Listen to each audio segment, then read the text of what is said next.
오늘 본문 말씀이 그 배경 설명이 참 중요합니다. 그래서 그러니까 배경을 알아야지 오늘 말씀이 이제 이해가 됩니다. 이거를 제가 한번 설교했는지 모르겠어요. 예전에 그 37절 보니까 명절 끝날 곧 큰 날에 예수께서 서서 외쳐 이르시되 누구든지 목마르거든 내게로 와서 마시라.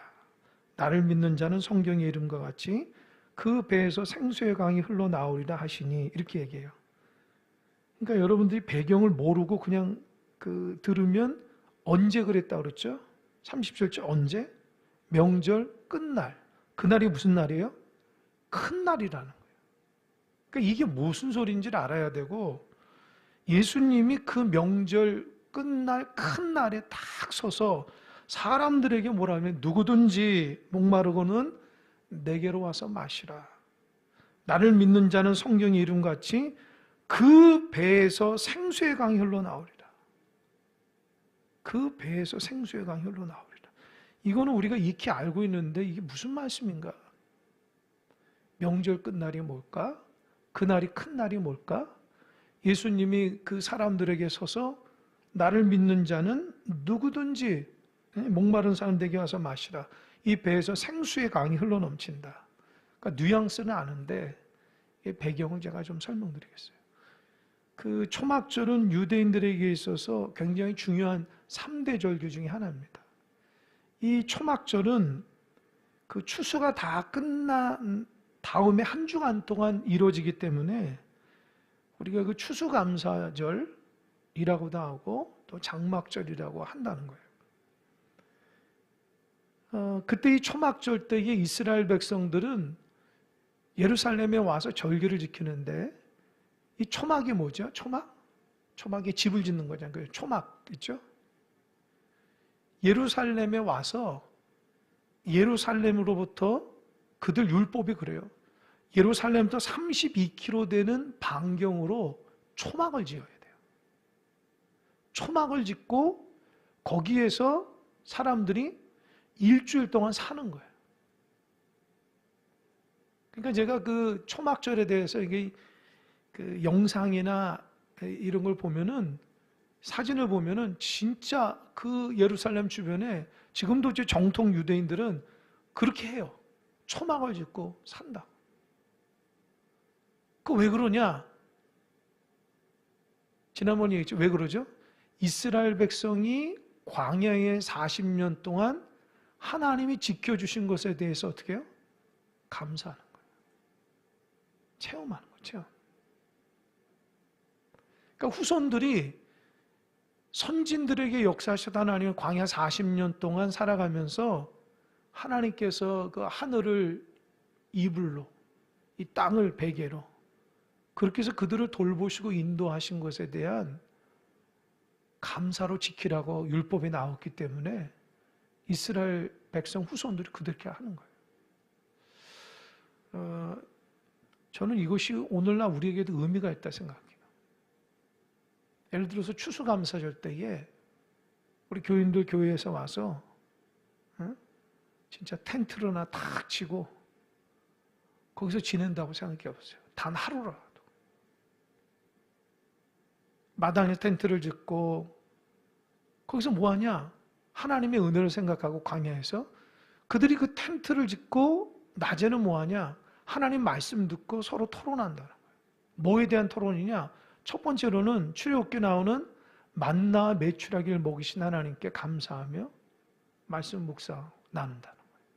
두 번째로는 우리 선진들이 하나님께서 광야에서 인도하신 것에 대해서 감사할 줄 모르고 불평불만한 것에 대해서도 말씀을 듣는다는 거예요. 또 한 가지 세 번째로는 우리 선진들이 불신앙으로 인해서 가나안 땅에 들어가지 못하는 것도 다 듣는다는 거예요. 또 네 번째로는 하나님께서 이스라엘 백성이 광야에서 물이 없을 때 어디에서 물을 내셨죠? 반석에서 물을 탁 내시잖아요. 그거를 묵상하며 그 일주일 동안 하나님의 은혜 가운데 지낸다는 거예요. 어느 교회 보니까 참 우리 교회도 그랬으면 좋겠다 하는데, 그 교회는 그 체육관도 있고 그 뭡니까 마당이 넓어가지고 그 1년에 한 번씩 그 야영을 한다 그래요. 야영. 마당에. 그래서 마당에 모여서 그 신청을 받아서 그 텐트를 다 이렇게 각자마다 집에 있는 거 가져와서 거기에서 모닥불을 피우고 저녁에는 함께 이렇게 찬양도 하고 바베큐도 구워 먹고 또 끝나고 나서 이제 서로 편지도 쓰고 또 함께 기도도 하고 그래서 가족끼리 거기서 잔다는 거예요. 자고 아침에 일어나서 하나님께 예배하고 산책하고 그런 프로그램을 한다는 거예요. 제가 그런 교회를 보면서 야, 참 좋겠다. 사람들이 주말에 그 나가서 그 뭡니까? 야영하고 캠프하고 이런 거를 많이 하거든요. 저도 우리 처남이 이게 주중에 이렇게 이 지역으로 한번 와가지고 그냥 당일치기로 가서 이렇게 우리 처남 댁하고 이렇게 같이 가서 이렇게 캠프하는 걸 옆에서 이렇게 봤거든요. 난 잠도 안 잤는데도 힐링이 되더라. 같이 모닥불 피우고 음식도 만들어 먹고 얘기하고 산책하고. 그러니까 이 교회 안에서 그런 일이 있다는 게 얼마나 유쾌하고 좋아요. 즐거울 것 같아요. 또 어느 교회는 이 본당에 의자를 싹 쳐놓고 여기 안에다 텐트를 쳐놓고 기도도 하고 뭐 이렇게 거기서 자기도 하고 뭐 그런 수련을 하기도 한다는 거예요. 그러니까 이스라엘 백성이 예루살렘에서 초막을 져놓고 일주일 동안 그들의 선진들이 광야에서 하나님 주셨던 은혜를 되새기면서 살아가는 거예요. 얼마나 신앙적인 도움이 되겠어요. 특별히 그 자녀들에게 얼마나 도움이 되겠어요. 우리 조상들이 이렇게 거칠고 힘든 곳에서도 하나님의 은혜로 살았다. 아주 현장 체험이 될 것 같은 생각이 들어요. 그 초막절 때에 두 가지 행사를 합니다. 오늘 본문이 첫 번째 행사, 나중에 8장에서는 두 번째 행사. 첫 번째 행사가 뭐냐? 제사장이 황금 주전자를 이렇게 딱 가지고 그 예루살렘에 있는 실로암 목가에 가는 거예요. 가가지고 그 물을 뜨는데 그 물을 뜰 때에 뒤에서 이열로 쫙 사람들이 서고 뭐를 막 종려나무 가지를 막 흔든다. 이 종려나무 가지를 뭐라고 그러냐면 제가 자료를 보니까 버드나무 가지와 종려나무 가지 이렇게 세 묶음을 묶어서 이렇게 그 초막절 지내면서 항상 갖고 다닌다. 이제 그게 이제 그들 말로는 룰라브라네요. 룰라브. 그러니까 예수님이 그 십자가에 달려 돌아가시기 위해서 입성하시잖아요. 그때 어떻게 해요? 사람들이 종려나무 가지고 이렇게 막 흔든 것처럼 사람들이 제사장이 아침 일찍 가가지고 실로암 못에서 이렇게 물을 뜰 때에 사람들이 행렬을 따라 쭉 따라가고요. 그 옆에서 찬양단이 막 찬양을 합니다. 그리고 사람들이 막 종려나무 가지를 막 흔든다는 거예요. 그리고 거기를 갔다가 그 물을 떠가지고 제단에 와서 제단 서편에 이렇게 부어요. 그게 일주일 동안 계속 아침마다 일어나는 거예요. 그러니까 아침부터 일어나서 그 물을 뜨고 찬양이 계속 이루어지고 사람들은 종려나무 가지를 흔들면서 이유가 뭐냐면 광야에서 반석에서 물을 내신 하나님께서 우리에게도 그런 풍성함을 달라고 행사를 하는 거예요. 굉장히 중요한 행사예요. 그리고 저녁에는 뭐하냐? 여러분 이스라엘 성전을 보면은 유대인의 성전, 그 여인의 성전, 뭡니까? 이방인의 뜰 있잖아요. 근데 여기에서는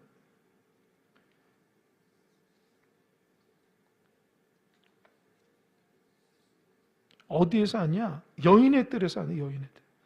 그 여인의 뜰에서 저녁에 이 광장에 이렇게 큰 촛대를 넣는데 이 촛대가 제사장의 옷으로 만들어서 심지를 이렇게 해가지고 이렇게 횃불처럼 만드는 거예요. 환하게 밝고 사람들이 하나님 말씀을 낭독하고 저녁에 찬양하고 막 신나게 무슨 호산나 우리 찬양하듯이 그렇게 막 찬양하면서 저녁에 그렇게 하나님 앞에 함께 모여서 이렇게 즐겁게 행사를 해요.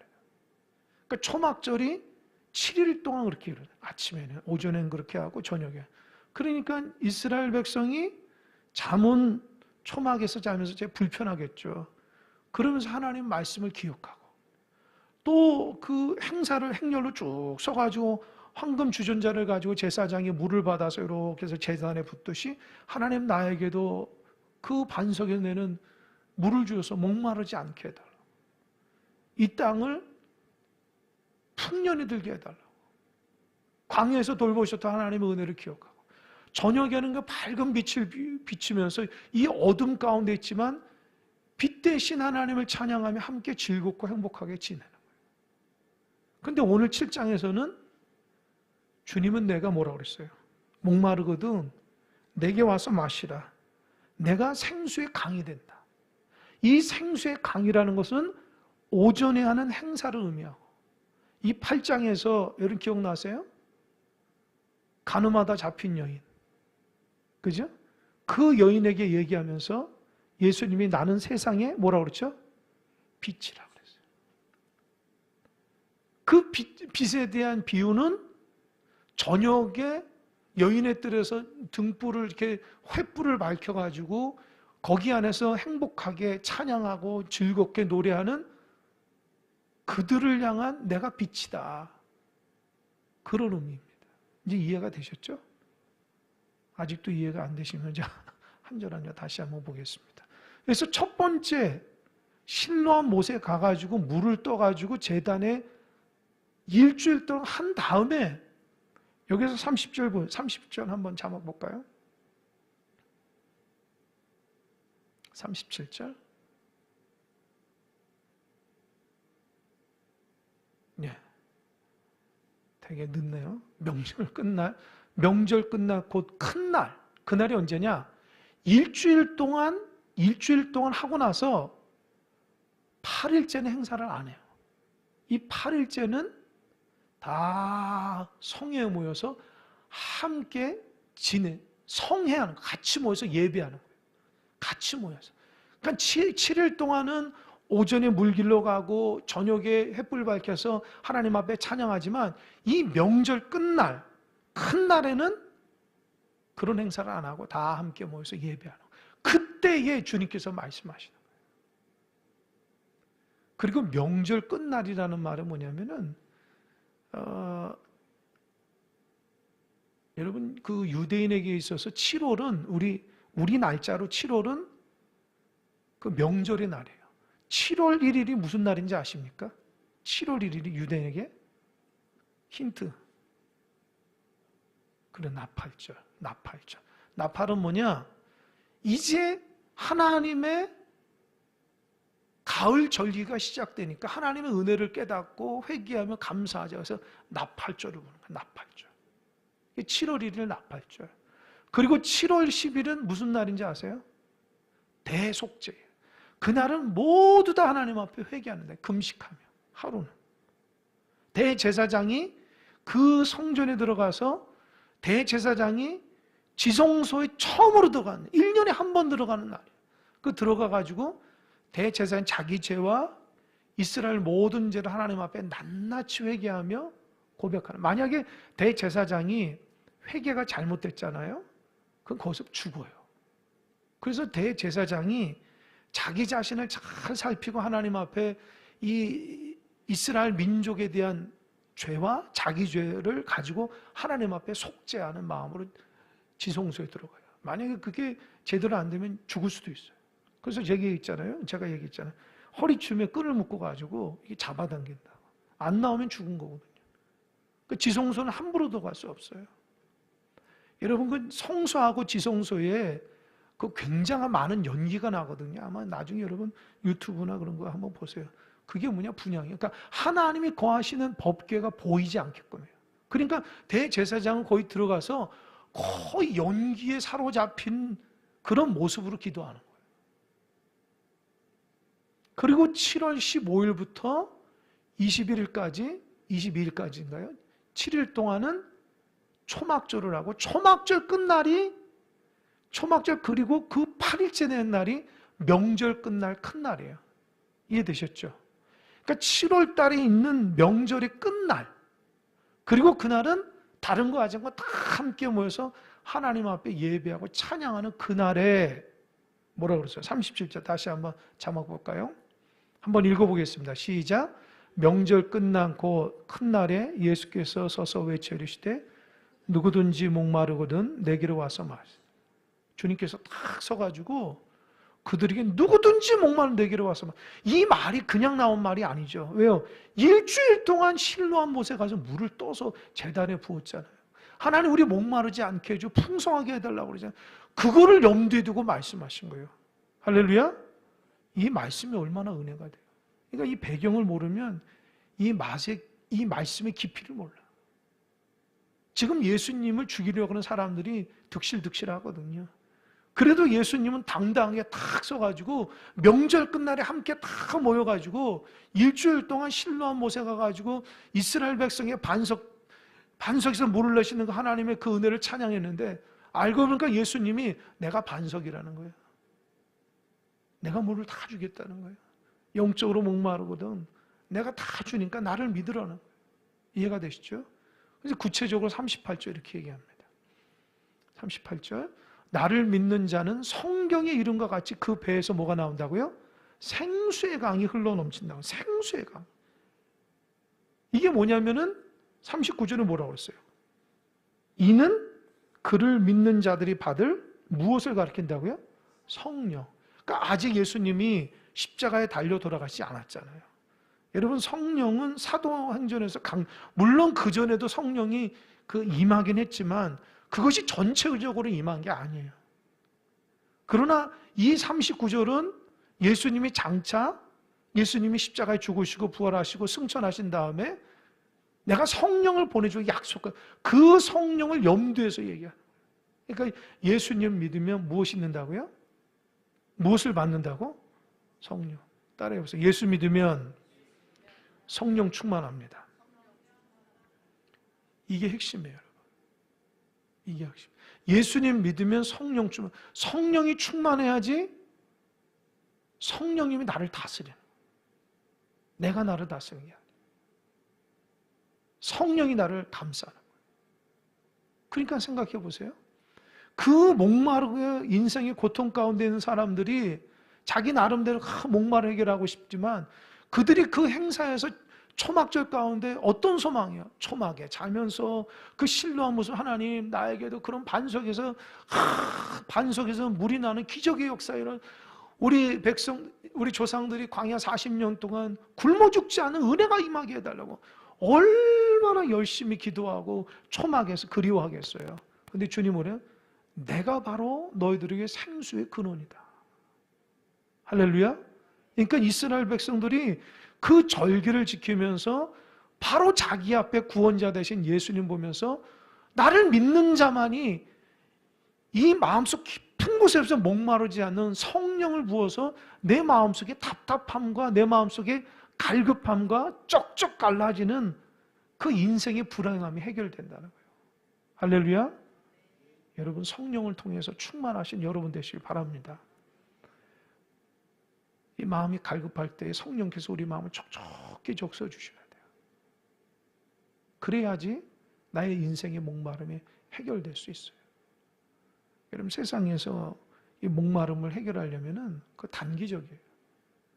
오래지 않아요. 오래지 않아요. 사람은 그 만족함이 없는 존재이기 때문에 하나님 한 분만으로 만족할 수 없는 거예요. 할렐루야. 그러니까 주님을 통해서 주시는 예수님 잘 믿으면 성령이 내 마음에 갈급함이래요. 뭔가 부족한 것 같고 뭔가 목마른 것 같고 그런 것들을 성령께서 다 치유하신다. 그럼 거기에서 얘기하잖아요. 뭐라고 그랬어요? 그 38절에 나를 믿는 자는 무엇에 이른가 같이요? 성경에서 말씀하신 것처럼 하신다는 거예요. 이 성경이 어디 구절이냐?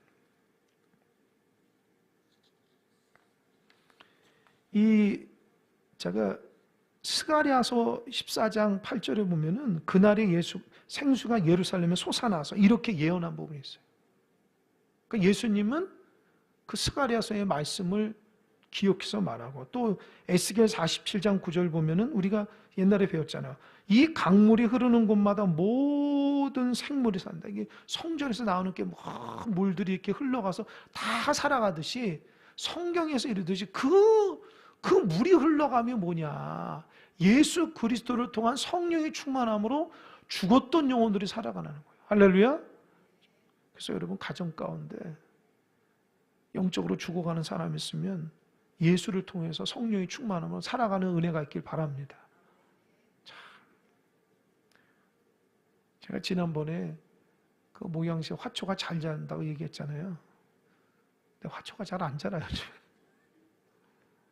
제가 괜히 얘기한 것 같아요. 이 두 가지는 잘 자라는데 하나는 안 자라. 그래서 제일 잘 자란 거는 진짜 제가 깜짝 놀라요. 저도 순진해가지고, 야, 내가 화원을 해야 되나, 이렇게. 응? 이렇게 잘 자라나? 물만 주는데도. 누가 저한테 그래요. 내가 그 얘기를 하니까 그 목사님이, 우리 교회 화분 많다고 가져가라고 그래가지고, 알겠다고 해서 화분을 6개를 준다고 그래가지고, 속으로 아싸 가오리 해가지고, 가져올렸더니 그 다음날 보내지 않아요. 목사님 죄송합니다. 다른 사람이 그 다음날 다 가져갔다는 거예요. 그래서 알겠다고, 뭐 어쩔 수 없다고. 그래서 못 가져왔는데, 안 가져오길 다행이에요. 왜냐면 그 관리를 잘 힘들어요. 우리 교회에서 이제 화초 이게 뭐 우리 장로님들, 권사님들 잘 갖고 오시는 것 같아요. 저는 엄청 잘 자라다가 얘가 시들기 시작하는 거예요. 그러니까 제가 식물에 대해 모르니까 그냥 기도만 하나님 좀 살려달라고. 목양실 옆에서 이렇게 막 뭐 한 7, 8가지는 한 가지 이렇게 막 이렇게 자꾸 이렇게 쓰러져 가요. 그러니까 밖에다가 햇빛을 놓고 여러 가지 해도 잘 안 되더라고요. 그래서 나중에는 시드니까 제가 성격이 급한지 그냥 잘라버렸어요. 가지를. 그러니까 그 잎사귀를. 왜냐면 다른 영양. 그거 했더니만 또 이쁘잖아요?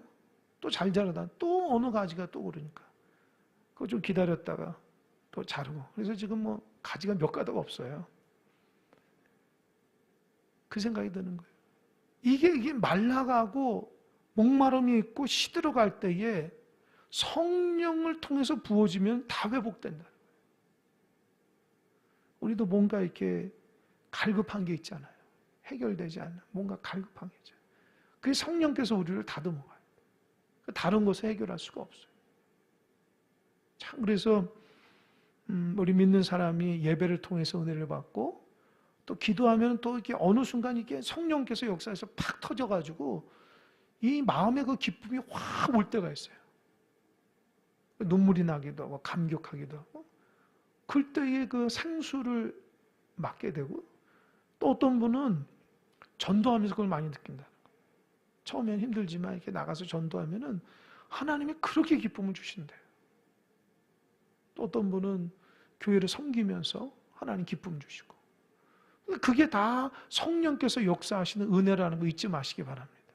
그래서 그것들을 예수를 잘 믿어야지 성령께서 내 배에서 이 내 중심에서 성령이 자꾸 흘러나온다. 그러니까 외부로부터 오는 게 아니라 예수를 믿는 내 마음속에서 이게 샘물이 계속 올라온다는 거예요. 그래서 그 사람이 살아나는 거예요. 할렐루야. 저와 여러분들이 예수 잘 믿고 성령의 충만함이 있길 바랍니다. 그래서 이 시들어가지 않고 성령의 충만함으로 영혼들을 살려야 돼요. 이제 그런 얘기를 하니까 이 말씀에 대해서 사람들이 굉장히 감동을 받잖아요. 지금 7일 동안 실로암 목가에 가가지고 물을 떠가지고 제단에 봤는데 그 물 자체가 예수 그리스도가 하니까 누가 그런 해석을 해요? 누가 그런 고백을 하냐고. 그러니까 거기에서 진짜 은혜를 받은 사람이 어떻게 얘기하냐? 40절에서 이 말씀을 들은 무리 중에서 어떤 사람은 이 사람이 참으로 그 선지자라 한다. 그 선지자. 그 선지자가 뭐냐면 모세가 신명기 18장에서 말하는 메시아를 의미하는 선지자라는 거예요. 구약의 사람들이 기다리는 메시아. 그 사람 같다. 그 메시아 같다. 왜? 아니 그 생수를 그렇게 해석하니 대단한 감동이 있다는 거예요. 또 예수라는 분이 엄청나게 기적을 많이 해요. 여러분 지금 이 시점이 언제라고 그랬어요? 예수님이 십자가 달리기 전에 몇 개월 전? 6개월 전이에요. 그러니까 3년 동안 어마어마한 기적을 사람들이 다 봤어요. 그러니까 예수가 이렇게 말하는 것은 성경에서 말하고 있는 메시아일 것이다. 이렇게 얘기합니다. 그러면서 41절에서 이렇게 이야기하죠. 어떤 사람은 그리스도라 하며 어떤 일은 그리스도가 어찌 갈릴리에서 나오겠느냐. 그죠? 그러니까 그리스도 메시아라고 하는데 어떤 사람은 메시아가 아니라는 거예요. 이유가 뭐냐? 아니 어떻게 갈릴리에서 나오냐. 갈릴리는 아주 형편없는 촌동네거든요. 어떻게 해서 그런 데서 그런 인물이 나오냐는 거예요. 안 된다는 거예요. 그리고 42절 성경에 이르기를 그리스도는 다윗의 씨로 또 다윗이 살던 마을 베들레헴으로 나오리라 하지 아니하였느냐 하며, 그죠? 메시아는 베들레헴이라고 하는데 그 사람은 갈릴리가 아니냐. 그러니까 예수님이 베들레헴 마을관에 태어난지 모르는 거예요. 그러니까 그들이 생각하는 메시아는 진짜 자기들을 구원한다고 의미가 뭐죠? 정치적인 메시아. 지금 어렵고 힘든 로마에 의해서 유대가 점령을 당해서 핍박을 받고 있으니까 자유가 없으니까 메시아가 오면 그 무도한 로마 세력을 다 물리치고 하나님께서 선민인 유대 백성에게 참 자유를 줄 것이다. 그래서 잘 살게 될 것이다. 그런 정치적인 메시아만 얘기하는데 예수님께서는 뭐라고 그랬어요? 영혼을 구원하는 구원자 메시아로 온 거잖아요. 근데 그게 생각이 좀 달라요. 그러면서 그런 얘기를 통해서 43절 예수로 말미암아 무리 중에서 뭐라고요? 쟁론이 일어났다. 아 메시아다. 한쪽 파는 메시아다. 아니다. 메시아가 갈릴리 총구석에 태어나냐? 목수냐? 그래서 막 이렇게 쟁론이 일어난 거죠. 그런 가운데서 44절 마지막 한번 읽어볼까요? 시작. 그 중에는 그를 잡고자 하는 자들도 있으나 손을 대는 자도 없었더라. 그러니까 반대편에서는 예수를 어떻게 하든지 죽이려고 잡아가려고 하는 거예요. 여기 유대인 종교 지도자들, 무리들이 그런 거죠. 예수를 죽여야지만 어떻게 해요? 그들의 기득권을 유지할 수 있거든. 근데 반대편에서는 예수님이 병든 자를 고치고 또 말씀의 은혜가 되고 또 오늘도 이제 초막절의 그 행사를 통해서 그렇게 반석이라는 말을 그렇게 해석하는 건 감동을 받은 사람은 아니야. 메시아니까 잡지 말자. 그렇게 얘기하면서 예수님이 십자가에 달려 돌아가실 때까지 때가 이르지 않았기 때문에 예수님 죽지 않는 거예요. 이해가 되시죠? 여러분, 오늘 말씀을 통해서 우리가 깨달을 게 뭐냐? 예수님은 나의 목마름 해결해 주시는 분이에요. 할렐루야! 그래서 여러분, 목마르신 분들은 예수님의 은혜로 충만해서 성령이 충만한 은혜가 있길 바랍니다. 그래서 목마름 해결하는 것은 가장 좋은 것은 예배예요. 예배를 통해서 하나님 아버지의 마음이 탁 임하면 나의 갈급한 마음이 해결이 되고 그렇게 됩니다. 저는 개인적으로 목양실에서 기도하고 말씀 준비할 때 찬양을 많이 듣는데 그 왜 그러냐면 이 찬양을 들으면 내 안에서 영이 막 살아나는 걸 제가 많이 느껴요. 실망하고 낙심해도 이 찬양을 통해서 내 마음에 힘이 일어나고 또 말씀을 읽어갈 때에 그 말씀이 내 마음에 탁 박혀요. 박히면은 그때 깨달음이 오는 거예요. 깨달음. 참 그래서 좀 신기합니다. 그래서 아마 하나님께서는 각 골방에서 성경을 읽거나 기도할 때에 성령께서 교사가 돼서 우리를 깨닫게 하는 줄 믿으시기 바랍니다. 다 그렇게 되는 거예요. 어느 때는 운전하고 가면서도 하나님 말씀이 떠오르고 기도가 막 중보가 일어나고 그러니까 하나님이 나와 함께 있다는 증거예요. 그죠? 일하면서도 찬양이 나오고 그러니까 하나님이 내 안에서 성전되고 있다는 거예요. 그러니까 예수 믿는 사람의 그 특징은 그냥 교회 다니는 게 아니고 내가 주님과 함께 동행하는 것을 늘 점검하는 여러분 되시길 바랍니다. 그래서 여러분 마음에서 입에서 찬양과 기도가 끊이지 않길 바랍니다. 그리고 여러분의 눈이 늘 하나님의 말씀 가운데 충만함으로 살아가게 되면은 생명이 살아있어요. 생명이. 낙심하고 절망하는 일들을 만나도 하나님께서 붙들어 주시는 은혜가 있고 하나님께서 다 지키시고 인도하신다는 것을 깨닫게 됩니다. 할렐루야. 그래서 우리도 그런 말씀 앞에 새로워지게 되기 바랍니다. 기도하겠습니다.